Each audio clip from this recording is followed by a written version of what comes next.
बात जनूबी कश्मीर के कुलगाम की करेंगे, जहां पर रवां साल का बड़ा ऑपरेशन जारी है। ऑपरेशन आज 8वें दिन में दाखिल हुआ है।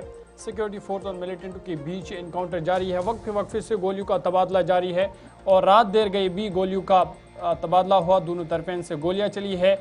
अब तक इस ऑपरेशन में सिर्फ एक मिलिटेंट की लाश बरामद हुई है, जबकि 3 से 4 फौजी एहलकार जो है वो ज़ख्मी बताए जा रहे हैं। लेकिन बड़े पैमाने पर ऑपरेशन अभी भी इस अखाल इलाके में जारी है, जिसकी वजह से जो लोग की आमतौर की सरगर्मियाँ हैं वो भी मुतासर हुई है। वक्फे वक्फे से गोलियों का तबादला भी हो रहा है और फ़ौज और पुलिस के जो बड़े अफसरान हैं वो भी जाए मौके का उन्होंने दौरा किया है, वहाँ सूरत हाल का जायज़ा लिया है। लेकिन ये इनकाउंटर आज 8वें रोज़ में दाखिल हुआ है और रात भर गोलियों की गूंज से पूरा इलाका दहल उठा है। जो मकामी लोग हैं उनकी जो मामूल का कामकाज होता था वो भी कहीं ना कहीं मुतासर हुआ है। लेकिन ये बड़ा ऑपरेशन इस वक्त कुलगाम के अखाल इलाके में जारी है, जहां पर मज़ीद सिक्योरिटी फोर्स के एहलकार तलब किए गए हैं। साथ ही साथ ड्रोन और टेक्नोलॉजी का भी सहारा लिया जा रहा है। और इसमें चूँकि कल मुसलसल शिकायतें आई, काफ़ी ज़्यादा मुश्किलात लोगों को पेश आ रही थी और इन सब के दरमियान आप सब जानते हैं कि पुलिस अथॉरिटीज़ ने इस बात को संजीदगी से लिया। नोडल अफसरान अब मुकर्रर कर दिए गए। अखाल में मकामी लोगों को काफ़ी ज़्यादा मुश्किलात आ रही हैं क्योंकि रोज़मर्रा के कामकाज मुसलसल ऑपरेशन से मुतासिर हो रहे हैं और ऐसे में लोगों को नोडल अफसरान के साथ रब्ता करने के लिए कहा गया है। अखाल में एक तो DYSP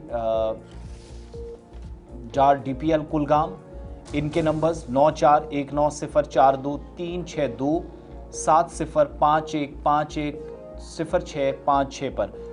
इसके अलावा तहसीलदार Deosar 9797144203, SHO police station Deosar 9682196481 और 7051510664 पर आप रब्ता कर सकते हैं किसी भी इमरजेंसी सिचुएशन में।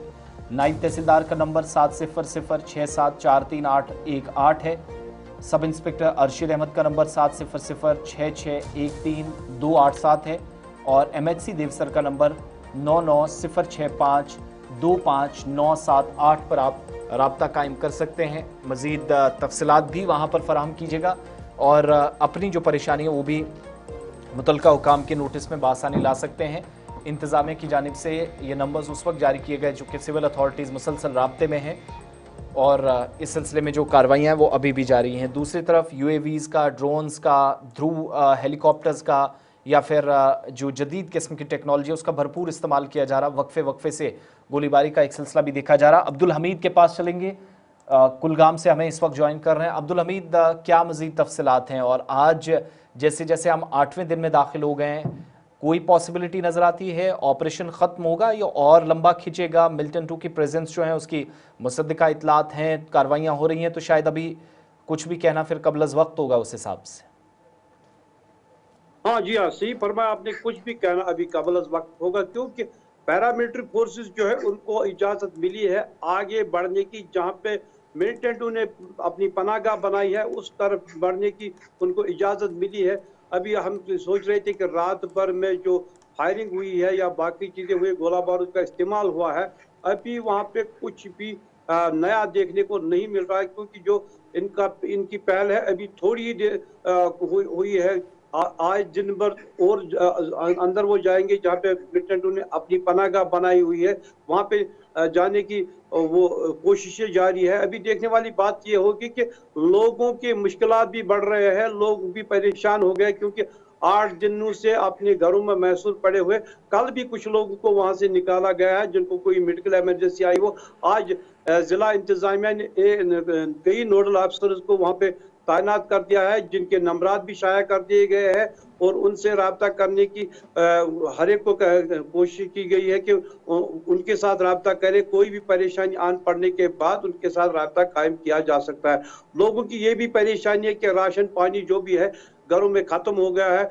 दूसरी बात यह है कि जो लोग बेजुबान है, जो जानवर उनके घरों में पल रहे हैं, उनका चारा भी वो भी देखना है उनको, वो काफी परेशान है इस ज़िम्मन में। और जो बागों में दवाई छिड़कनी है, जो इस साल की पूरी कमाई है वो उसमें दाव पे लगी हुई है। लोग इसलिए भी परेशान हैं क्योंकि उनकी अब जान भी खतरे में है और माल भी अब खतरे में पड़ा हुआ है। यहाँ पे आर्मी भी एक अलग ही स्ट्रेटजी अपना रही है क्योंकि लोगों का कुछ नुकसान ना हो, आम लोग परेशान ना हो, इसलिए वो धीरे धीरे इस इनकाउंटर को खत्म करने की कोशिश कर रहे हैं। अभी देखने वाली बात ये होगी कि आज शाम तक क्या होगा, और आज शाम तक शायद कुछ हो सकता है कि रिजल्ट आएंगे क्योंकि आर्मी ने नई स्ट्रेटजी अपनाई है। वो धीरे धीरे इस पनाहगाह की तरफ बढ़ रहे हैं। अब देखने वाली बात ये होगी कि आज शाम तक क्या होगा। जी अब्दुल हमीद, ये भी बताइएगा, चूंकि पुलिस और फौज के बड़े अफसरों ने जाय मौके का दौरा किया, वहाँ सूरत-ए-हाल का जायजा लिया, क्या उनकी जानिब से इस एनकाउंटर पर कोई लबकुशाई की गई कि क्या वजूहत है कि इतना वक्त इस एनकाउंटर को लगा और अभी भी एनकाउंटर जारी है? नहीं, उनकी तरफ से तो वो आते हैं, वहाँ पे मौका कर लेते हैं, एनकाउंटर साइट पे जाते हैं, हालात का जायजा लेते हैं, अफसरान के साथ मीटिंग करते हैं। उसके बाद मीडिया के सामने कोई भी लबकुशाई वो नहीं करते। जबकि कई बार रोकने की भी कोशिश की कि हमारे साथ बात करें, मगर किसी ने भी अभी तक इस पर बात करने की कोशिश नहीं की। कोई भी जवाब अंदर से नहीं आता है। जो भी वहाँ पे सिचुएशन बनी हुई है पूरी तरह से सीक्रेट रखी गई है। अभी स्ट्रेटजी जो नई बनाई गई है उसके मुताबिक हो सकता है कि आज शाम तक कुछ ना कुछ रिजल्ट निकले, मगर अभी कुछ भी कहना काबिल वक्त होगा क्योंकि वहाँ पे जो आर्मी पूरी तरह से नए पैरामिलिट्री फोर्सेस बनाए जाते हैं या नए नई टेक्नोलॉजीज का इस्तेमाल किया जाता है। हेलीकॉप्टर, ड्रोन कंटिन्यूसली 24 घंटे उस इनकाउंटर साइट की निगरानी कर रहे हैं और मॉनिटरिंग हो रही है, हर एक जगह से मॉनिटरिंग हो रही है। देखने वाली बात ये होगी कि अभी कब तक ये इनकाउंटर चलेगा। अभी जिस तरह से लगातार आज ऑपरेशन का 8वां दिन है, दोनों तरफ से गोलियों का तबादला वक्फे से चल रहा है, तो क्या अंदाजा लगाया जा सकता है कि कितने मिलिटेंट ये हो सकते हैं?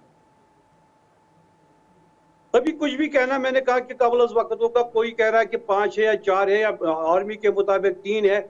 कई सारे सोर्सेस से ये भी पता चलता है कि 6 लोग जो कोंड से आ गए, उनका पीछा करते हुए आर्मी वहां तक पहुंच गई है और वो वहां पे अखाल के जंगलों में छुप गए हैं।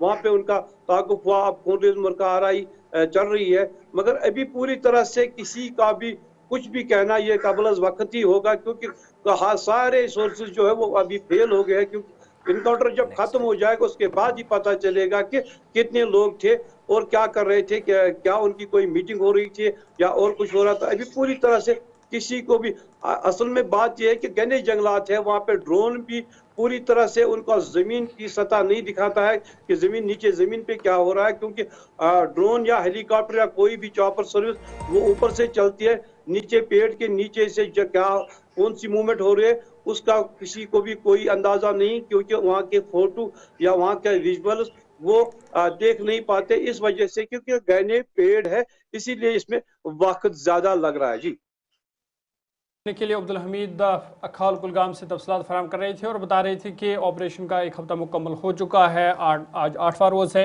और 8वें रोज़ भी रात देर गई गोलियों का तबादला हुआ है। आज भी ऑपरेशन को फिर से शुरू किया गया है। मज़ीद सिक्योरिटी फोर्स को तलब किया गया है। ड्रोन और SUV या जो दीगर जो टेक्नोलॉजी है उसका सहारा लिया जा रहा है ताकि जो मिलिटेंट वहाँ पर छुपे हैं, और साथ ही साथ आपको बता दें कि इस एनकाउंटर में अब तक सिर्फ 1 मिलिटेंट की लाश बरामद की गई है, जबकि 3 से 4 फौजी एहलकार जो है वो जख्मी बताए जा रहे हैं और फिलहाल ये एनकाउंटर जारी है।